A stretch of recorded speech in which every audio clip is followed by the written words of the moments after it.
Hey, good afternoon, everybody. This is Shanita.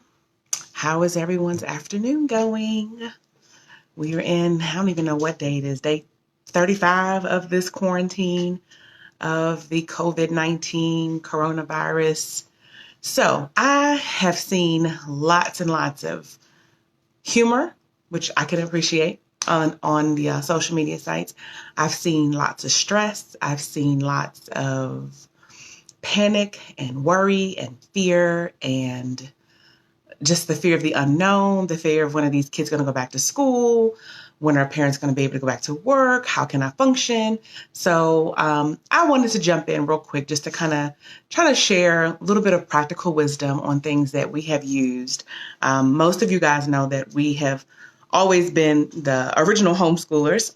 This is our 11th year homeschooling with a 14-year-old, almost 12-year-old, and a 5-year-old. And so I definitely recognize the challenges when you are thrown into a position that you had not prepared for, you had not intended for. And so my heart definitely goes out to a lot of the parents and even grandparents that are kind of stepping in to kind of help fill in the gap for some of the parents who are still essential and have to report to work. My heart really goes out because I've had 11 years to perfect our schedule, to figure out what works best for this family, and to kind of try this, go through trial and error. And so parents that have been forced in this position, I just want to speak to you today to tell you it's okay. You'll get through it. So some of the things that I can recommend for new people into homeschool is that you really can take a week or two to just kind of wrap your head around what's going on. If your student misses 2 weeks of formalized instruction, they will be okay. They're not going to fail. They're not going to unlearn everything that they've learned. It is a 2-week break because life has happened. Nobody could have expected, nobody prepared for this. So it's okay. Just want to breathe. Just breathe. Woosah. It's really going to be okay. Now, some people realize schedules work better for others. One of the things that I've learned as a veteran homeschool family is that what works in my house might not work in your house. So I want to caution a lot of you all from just kind of gleaning from any and everybody's schedule. Everyone's making schedule. Everyone's posting schedules from 7:45 to 4:45 to 10 to 3.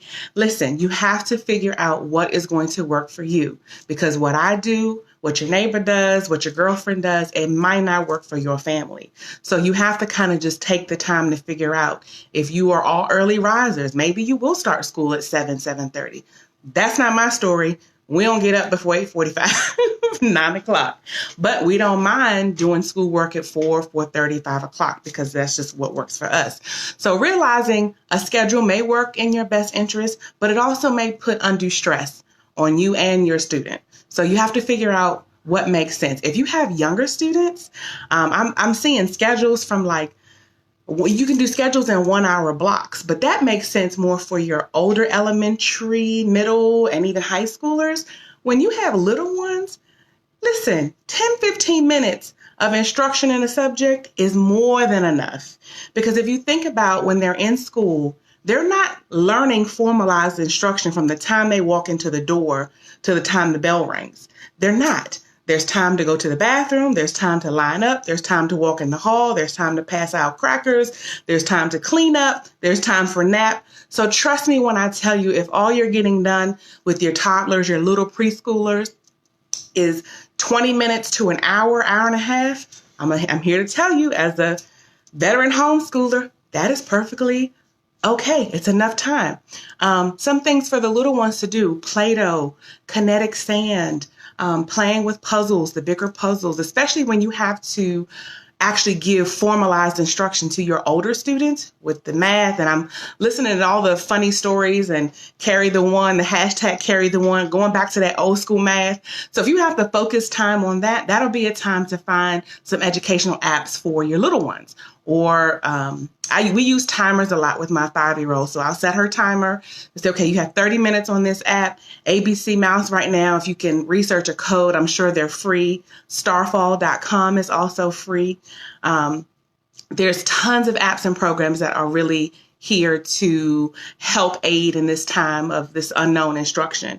I wanted to talk about snacks. And so I have been making some funny posts. Again, sometimes you got to use humor to kind of keep people from going off the deep end. So my kids have tried to snack me to death. Now, what I didn't understand, my kids have always been homeschooled. This is all we've ever done. They've never been to a traditional school. So I'm used to buying my breakfast, my lunch, my dinner, and, stuff for snacks, right? So I don't know where they got this 2 snacks in the morning, 2 snacks in the afternoon. So I've had to regulate my snacks. So that is actually another source of stress, because if stores are shutting down, now grocery stores are still up and running, but you're also, as a parent, contemplating they can't burn through this food because I'm not trying to go out here and catch that Rona going to go buy snacks. So you got to figure out ways to regulate it. Now, I was being funny. I laid them out for my students. My students are typically older. They can kind of manage it themselves. But I'm saying once they run through, they run through. So we talked about games and puzzles. So today there was a post that I put up earlier from the College Board that is giving free educational instruction for those who are studying for the AP exam. Now, you may not have a student that's doing AP exams. I know I don't, but I still utilize them anyway. They can still glean and catch what they can. I've having them take notes. And what I'm going to do is kind of create and tailor make some lessons around what they learned online today. There's several zoos and different museums that are giving virtual tours. One of them, I think, is the Cincinnati Zoo. Daily at 3 o'clock, they have a live presentation of a different animal. And if you're lucky enough, your student can ask questions and maybe get them answered. So there's different ways. So there's science right there, learning about the animal's habitat, learning how they adapt to their environment. You can make school virtually anything that you do. And one of the things that I wanted to urge parents is not try to recreate school at home. Now, for those that are not really subscribing to this homeschool feel, I get it. You didn't sign up for it. This is not what you wanted to do, but I'm trying to give you tips on how to manage your sanity in the meantime. So it doesn't need to look like school at home. It just needs to look like, supervised instruction, and it's formal education learning time and informal. Learning never stops. It doesn't stop because you ring a bell at 3 o'clock. Another thing I wanted to talk about that I have not heard much about is our students' mental health. Now, I'll do another video about the parents' mental health and the stress levels. Y'all see all this gray, right? Wasn't like that. No, I'm kidding. I've been gray for a little while. But I want to talk about the students' mental health, from the little ones in daycare all the way up to the high school and college seniors, because nobody's really paying attention to, as an adult, we have had to pivot in a lot of situations. And it's easier for our brain to pivot because our brain is fully developed, right? Everyone knows that the frontal cortex is not fully developed until 25. So the way that we can adjust and pivot and shift based on calamities, based on a pandemic happening in our lifetime, they can't do the same thing. So you have to really watch for depression and sadness in your teen and tween, because their friends have been ripped from them, so to speak. My little one, who just started sports for the very first time, because she's now old enough, was signed up for soccer, that has been ripped away from her. Seeing her friends in our homeschool co-ops during lunchtime, play dates, all that has been ripped. They can't go to museums. Now, despite what people think about homeschoolers, we actually don't spend a lot of time at home. We get our instruction done, but we make the world our school. We'll go and do museums. We'll go to parks. We'll do nature hikes, scavenger hunts. All of that has become a part of how we homeschool. And so all of that's been stripped away. So now we're forced into this mode of isolation. And again, from an adult perspective, it's no thing to think about, okay, we got to pivot and move. But from a child's perspective, they're not able to pivot that quickly. So we want to definitely make sure, you have the conversation with them about how they're feeling. Have them do a journal. One of the things that I've encouraged my 2 older ones to do is we've made this whole COVID-19 a part of school. So it's now science, it's integrated with health, it's integrated with language arts and writing, because they're journaling every day about the changes that are happening, things that are closing that weren't closed a week ago. They're looking at statistics, they're looking at math and data, they're doing percentages, how many in the state of Maryland, or how many in Prince George's County, how many new cases, how many people have passed away. So you can integrate all subjects under one topic. And so, but I'm asking them to talk about how they feel. And the example I gave them was, remember reading The Diary of Anne Frank? This is a very similar situation. Now, granted, she was in like a 400 square foot, box for months. This is not quite like that, but just the sentiment of writing down and journaling her feelings about it.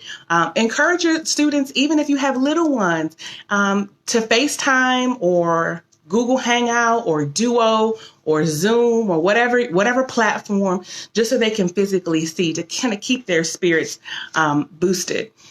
So I think I just wanted to jump in just to tell you guys that I'm praying for you. I know it's rough. I know everyone's stressed out. Husbands are home. Everyone's in the same space. I've been watching some other statistics that's showing the rise of domestic violence because everyone is at home and everyone is on edge. So if you need to take a glass of wine, if you need to woosah, take a hot bubble bath, if you need to have space for you, be able to carve out that time. One of the things that I did this morning, I woke up at 7 o'clock. No need to get up at 7 o'clock. Nobody's going anywhere. I got up at 7 o'clock just to have an hour to myself before I got started on my day. And that made the difference in the world. I haven't yelled. I haven't hollered. I haven't raised my voice. I haven't threatened no kids today. So find some time for you the best way you can. You guys are doing well. You are enough. Just make it work. Just relax. Don't put too much stress on yourself if you don't get through all subjects every day. It will be okay. So I hope this encourages you. Please share the video. Let me know if you have any questions in the comments. If you're looking for resources, I'll try to point you into the right direction, but just breathe, guys. It's going to be okay. We will get through it. Have a great day.